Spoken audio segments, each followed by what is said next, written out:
Hey, what's up everybody, and welcome back to News Dose.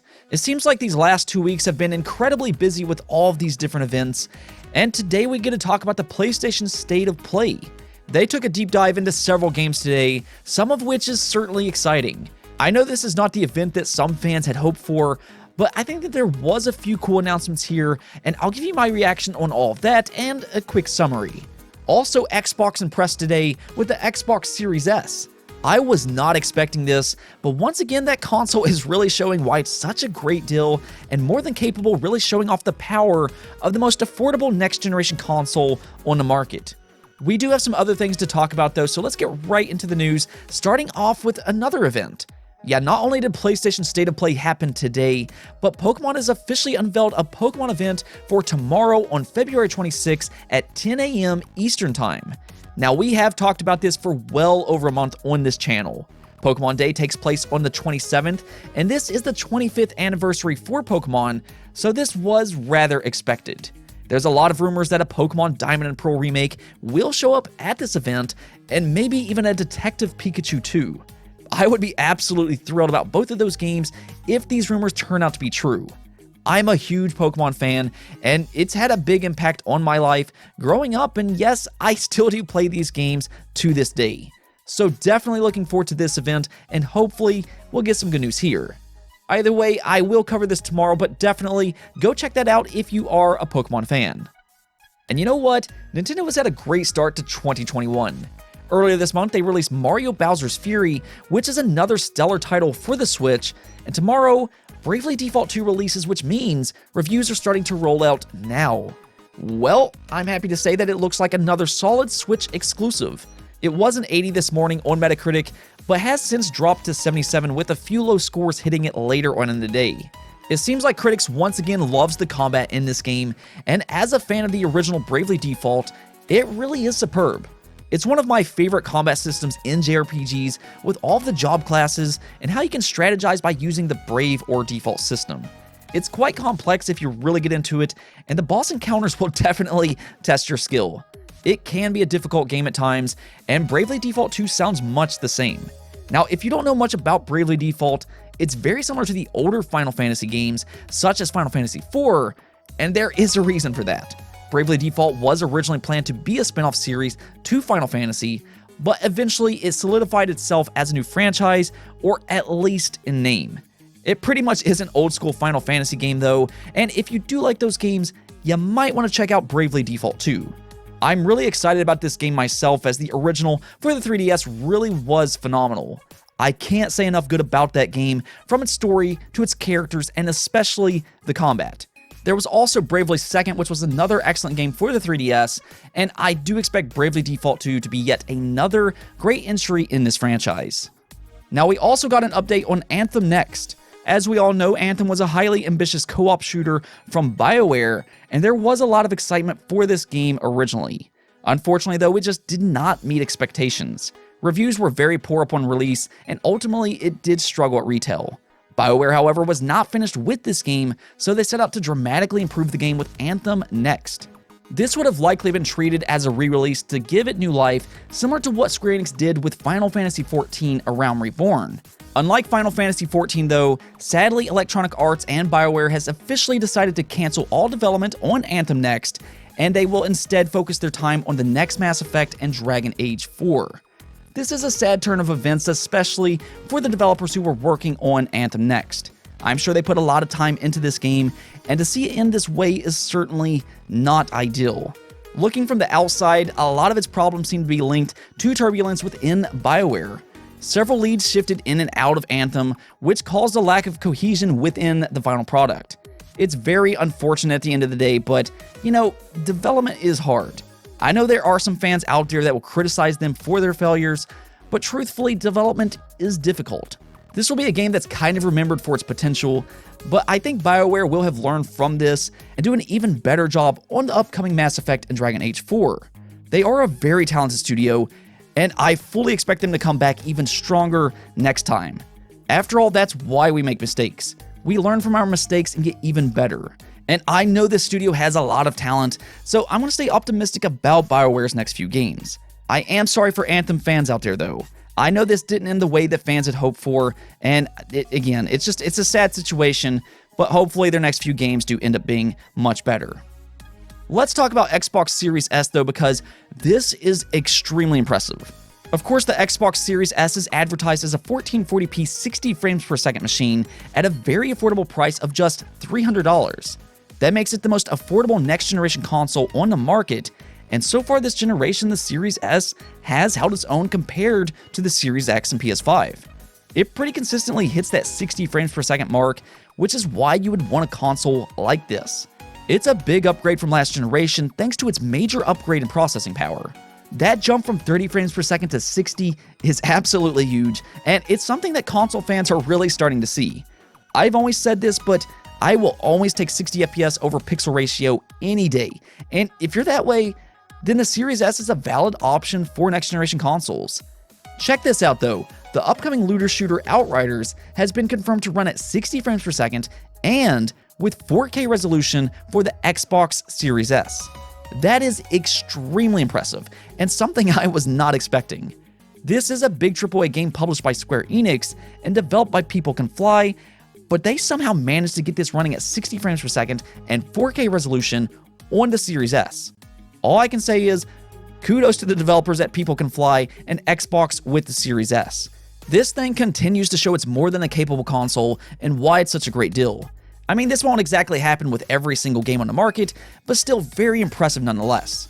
Like I said, it consistently seems to run at 60 frames per second, and we've seen it get ray tracing, and we're also seeing the occasional 4K resolution games.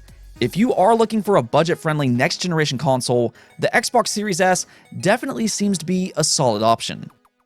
Next up, let's talk about PlayStation's State of Play, where they took a deep dive into 10 different games today.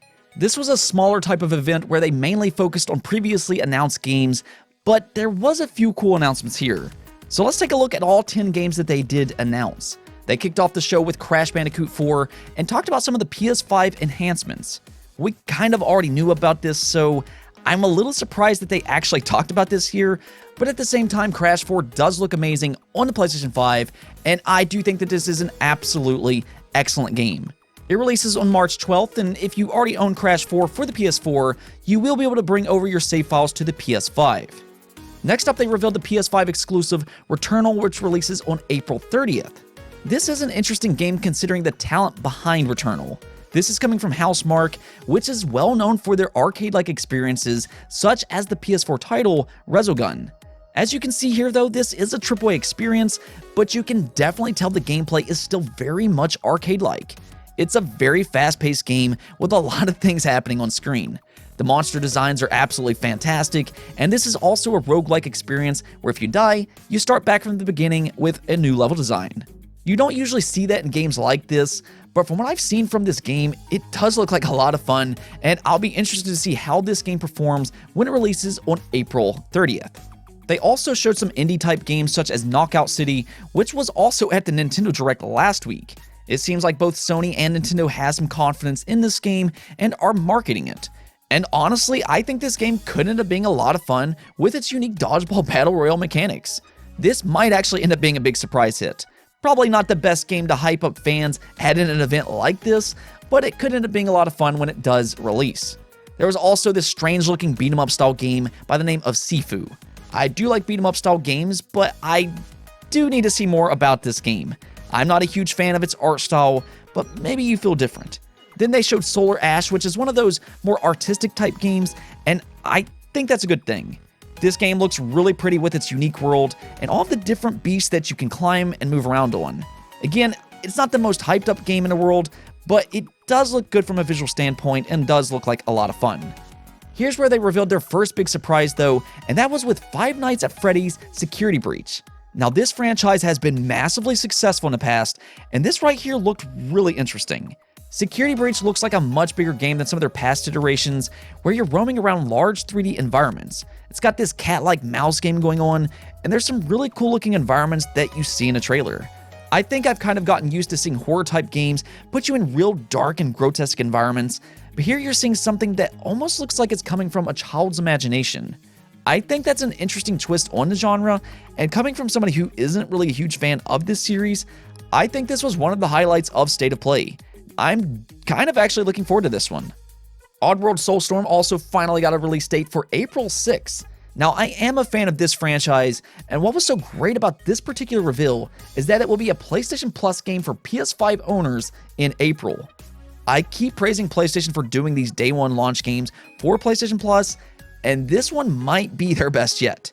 Seriously, Sony, keep doing this.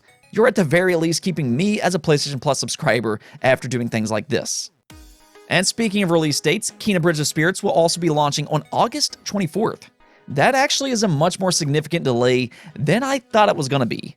This was originally supposed to release in 2020, and then it got delayed to what I thought was March, but I guess it got pushed all the way back to August. The good news here is that this game continues to look absolutely stunning, and I really like the hack and slash type gameplay that they showed today. I do expect this to be a high quality game when it does release later this year in August. We even got a new trailer for the upcoming PS5 timed exclusive Deathloop. This game is planned for a May 21st release, and honestly, if you like Dishonored, this game is a no-brainer. I believe it's set in the same universe as Dishonored, and the gameplay is almost identical and continues to show in this trailer.